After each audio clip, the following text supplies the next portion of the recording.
Light weight బంగారు diamond ఆభరణాలు, వందల రకాల డిజైన్స్ ఏవైనా ధర మాత్రం ఒక్కటే.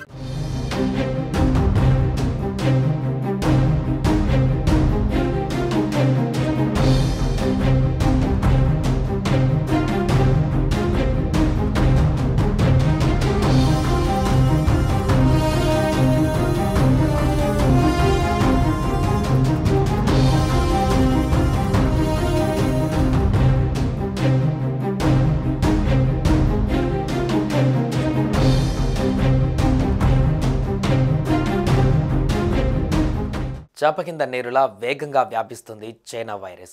సౌత్ నార్త్ అని తేడా లేకుండా వ్యాపిస్తుంది. దేశాన్ని మరోసారి అతలాకుతలం చేస్తుంది చైనా వైరస్. చైనాలో వెలుగు చూసిన హ్యూమన్ మెటనోమో వైరస్ HMPV వైరస్ అనుకున్న దానికంటే వేగంగానే ప్రపంచ దేశాలకు విస్తరిస్తుంది. ప్రపంచ దేశాలతో పాటు భారత్లోనూ కరోనా కంటే స్పీడ్గా స్ప్రెడ్ అవుతుంది. ప్రభుత్వం ఎన్ని చర్యలు తీసుకున్నా, ఎంత అలర్ట్ చేసినా ఈ వైరస్ను అడ్డుకోలేకపోయారు. తొలి రోజే మొత్తం 3 కేసులు నమోదయ్యాయి.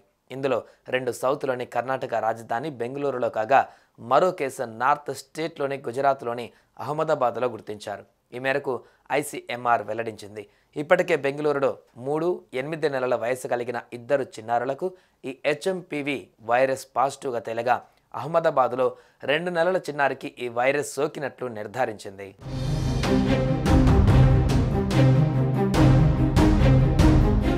అయితే చైనాలో వచ్చిన వైరస్ ఇండియాలో సోకిన కేసులు ఒకటేనా అని కొందరికి అనుమానం ఉంది. మరోవైపు HMPV పరీక్షలను నిర్వహించే ల్యాబ్ల సంఖ్యను ICMR పెంచుతుంది. ఇది కాకుండా HMPV కేసులపైన నిఘా ఉంచుతుంది.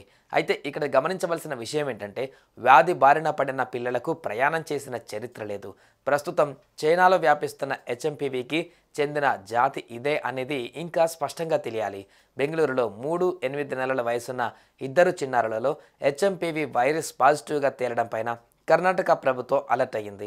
దేశంలో 3 కేసులు బయటపడినట్లుగా ICMR ధృవీకరించడం పైన కర్ణాటక సీఎం సిద్ధరామయ్య స్పందించారు. ఈ సందర్భంగా ఆయన మీడియా ప్రతినిధులతో మాట్లాడుతూ 2 చిన్నారులకు వైరస్ సోకిందని, ఈ విషయం తెలిసిన వెంటనే ఆరోగ్య శాఖ మంత్రి దినేష్ గుండూరావుతో మాట్లాడినట్టు ఆయన వెంటనే స్పందించి ఆరోగ్య శాఖ అధికారులతో సమావేశం నిర్వహించారని అన్నారు.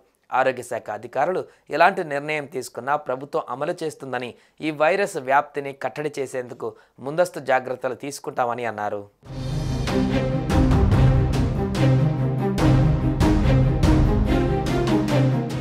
సుమన్ టీవీలో మీ పర్సనల్ అండ్ బిజినెస్ ప్రమోషన్స్ కోసం కింది నెంబర్కి కాంటాక్ట్ చేయండి.